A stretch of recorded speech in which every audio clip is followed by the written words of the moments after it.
Hey everybody, Jimbo here. Today I'm going to try something new.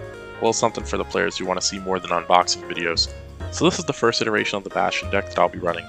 I'm a big fan of the Keter Sanctuary aesthetic, and Bastion is a game plan that is very beginner friendly in my opinion, which is something that I as a new player personally can benefit from. I'm going to pull up the deck list here and we'll take a look at the units I've chosen to run in the deck. Just bear in mind that I'm pretty new to Vanguard and I'm jumping in with Overdress here, so let's see what I've got. It might not, don't look for any tournament meta picks here. But we're gonna load up Bastion take 1. So my ride deck, I start with Knight of Heavenly Bows base, and then I move up to Knight of Heavenly Sword Fort, Knight of Heavenly Spear Rooks, and Apex Ruler Bastion. Pretty predictable, straight out of the trial deck, the start deck rather.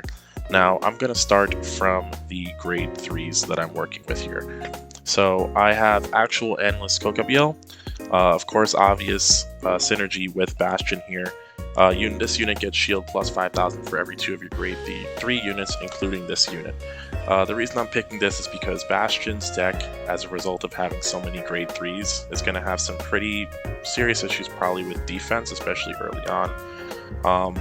But as far as throwing in some protection, I think that this is a pretty critical card that you're going to want to use. It's obviously not going to make Bastion an impenetrable fortress, but it'll try and cover up some of the weaknesses that the deck has as such an aggro beatstick deck. Obviously, we're going to run our 4 Bastions, and then I throw in Darkstream Dragon. The reason being that as a result of having so many grade 3 units, which is the shtick of the Bastion deck, you're gonna benefit strongly from having grade 3 units get boost. There will probably be quite a few scenarios where you're running, all of your rear guards or your rear units are gonna be sitting there in grade 3, and so being able to give them boost is gonna be incredibly powerful in my opinion. This is something that's very overwhelming for a deck that seeks to just throw big numbers and beat sticks at the enemies. Honestly, just as somebody who has played a mono red deck, mono red aggro in Magic the Gathering, this is a dream come true. And then we'll go over to Grand Heavenly Sword Alden. Alden is a huge pick in pretty much any Bastion deck right now. He's got the value to show it. Now, when this unit is placed on rear circle, cost counterblast 2 and soul blast 1, you get some card draw, and you call it to the rear circle. And if you called a grade 3, you draw 2 cards. So obviously, card draw is beneficial, extremely beneficial in any card game that you get that you're playing. And then you've got this automatic effect. When this unit attacks, if you have 3 or more grade 3 units, this unit gets power plus 5,000 until end of turn. That's going to be an ongoing theme with this deck, which is if you have 2 or more grade 3 units, if you have 3 or more grade 3 units, again, that's the whole shtick of the deck, is Bastion wants to be swarming the field with grade 3s. And it's nice because, I mean, you swarm the field with grade 3s and you get great benefits for it. A character like Morikawa would have loved to see this. Then we got another commonly used grade 3 in the Bastion deck, Knight of Broadaxe for Fluke. You've got an activate effect of put this unit into your soul, and then you choose one of your grade 3 rear guards, and it gets power plus 10,000 until end of turn. Benefit obviously being the 10,000 power boost, but also getting to throw some units into your soul, because you are of course going to have some soul blasts that you're going to be doing later. And you've got Knight of War Damage Facade. Facade, another staple that you're seeing in a lot of Bastion decks. Not too expensive, but some people have been seeing them for high prices. I usually see Facade for about $5 a piece. I don't know if people consider that to be expensive, but I don't, because again, the main thing here is that when this unit's attack hits, counter charge 1, soul charge 1, you're charging up your resources, and that's what you need. It's also pretty nice that it can't be targeted by opponent's card effects, which is a neat little shield for Facade itself. Now, I see that not everybody. I haven't seen many people talking about Hopeful Testudo.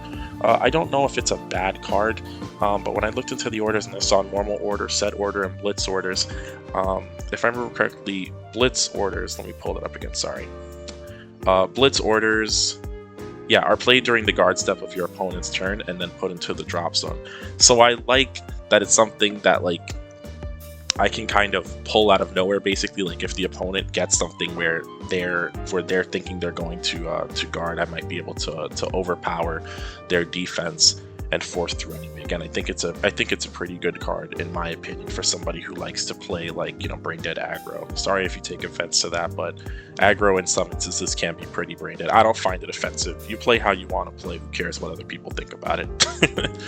So thanks to the ride deck being a thing in this new standard, I'm going to be running two grade 2s in my main deck, which will be Rooks for the continuous effect of during your turn, if you have 3 or more grade 3 units, this unit gets boost and power plus 5,000. Again, it's just nice to get. I mean, you're gonna have a grade 2 at 15,000 power, and it gets boost instead of intercept, so you can throw it in the back and power up your grade 3s, because of course they are the main show of the deck. And then I've got 4 PGs in the form of Aegis Mare Dragon. I chose Aegis Mare Dragon because that's just the one that I have a few of that I pulled from my 3 boxes. I don't remember how many I have. I think I have 2 or 3, so I'll probably have to buy 1 or 2 more, but that's fine. But that's just the one that I chose. I also think it has great art. As far as my triggers, I am running 4 draws, 4 heals, 1, 2, 3, 4, 5, 6, 7 crits, and 1 over trigger. The reason that I am choosing to run 7 crits is because it just naturally falls into the overwhelming onslaught of my grade 3 attacks. Again, my plan is to overwhelm with immense power, and if the opponent is able to negate some of those attacks, hopefully the critical triggers can kind of negate their defense there. Let's say I don't land with one of my rear guard columns on their Vanguard. Hopefully I can cover that elsewhere by throwing a critical trigger on my one of my other units that's attacking. I had actually considered throwing in some... I was going to throw in some front triggers. I'm not sure if I'm going to change that down the line. Again, this is my first iteration of this build, and again, I'm a new player, so, you know, take this with a grain of salt. I think this is pretty good for a first build. I am curious to see what other people's opinions are. Just if you want to see, the triggers I'm running are Knight of Rays Airfredo, Healer of Heavenly Staff Arches, Knight of Heavenly Hammer Gargant, White Fang Witch Disma, and of course the Keter Sanctuary Overtrigger Light Dragon Deity of Honors Amartanoa. I am curious to see what other people are going to want to use themselves as far as their orders. Particularly because I know there's one that comes in the start deck. Which one is it? It is, yeah, the Hour of Holy Judgment cometh. That card in particular has the effect of play with the cost of Counterblast 2, draw 2 cards, choose one of your units, and it gets power plus 5,000 until end of turn. Now, I do think that that's a good and powerful card, but I'm not too familiar with the economy of Cardfight Vanguard as far as like managing your counters and your souls. So I'm not sure if I threw that in. Basically, I wasn't sure if I was going to have too many cards that would be using Counterblast. Actually, I should take a look, because that might not be an issue that I have really too much of. But I think for a first run, this is what I like. I want to use Hopeful Testudo.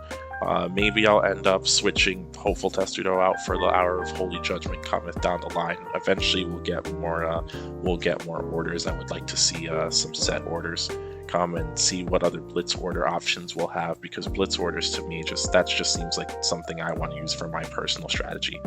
Now that being said, that is the end. As far as why I picked the cards that I picked, guys, honestly, I just wanna overwhelm the enemy. I like Bastion's aesthetic. It's not my favorite, I would say. I would say like for what we have now, it's my favorite. He's my favorite grade 3 for a ride line. But we'll see what ends up coming up down the road. I am looking into Hexorb. A lot of people talking about Warfist and Sorga, so I want to see what the dealio is with those as well. But yeah, this is a deck that seeks to overwhelm with incredible strength, just spamming grade 3s all over the board.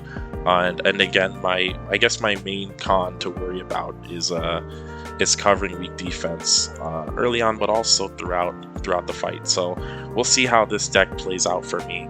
I'm currently looking into setting up Cardfight area, I believe it is, and also getting a setup for remote fights. And then I'll have to pick up some singles that I'm missing for that, because I definitely do not have a set of 4 for all of these. But that can be easily remedied, of course. But yeah, in the meantime, I hope you guys enjoyed the video. Sorry if I seemed a little unconfident in my decisions. It's a first time build for me, but people have been asking, like, hey, you're gonna do any deck lists and stuff like that, you know. So again, I'll say take it with a grain of salt. This is just my take one. I am completely open to advice. Don't think you're being rude or disrespecting me or being hurtful if you tell me that a decision I made was trash or that you think there's something I should do there. I might disagree with you, I might not, but I want to hear your input, because, you know, there's a lot of people out there who have been playing Vanguard a lot longer than me. And I think that kind of discussion is constructive. I think, you know, when we share these deck lists, the goal should be to refine the deck list, not to be like, oh, my thing is the best. I mean, obviously, if you're a good deck builder, then that's how you feel. You know, you're a seasoned tournament player. But someone like me is definitely looking to learn. So again, feel free to throw any input or constructive criticism, and tell me if you like the video. You know, I'm very interested in posting deck lists, and, you know, once I can get out there and start doing some actual card fights, I want to record some of the card fights as well. So let me know if you want to see more content like that in between all the mini unboxings that I'll be doing, and I'll make sure to include that. For now, I hope you guys enjoyed the video. Thanks for stopping by, especially if you stuck through to the end. But that's all now. That's all for now, rather. And yeah, I'll see you guys next time. Feel free to like, comment, subscribe, do all the social media boobly bops, and I'll see you next time. Have a good one. Jimbo out.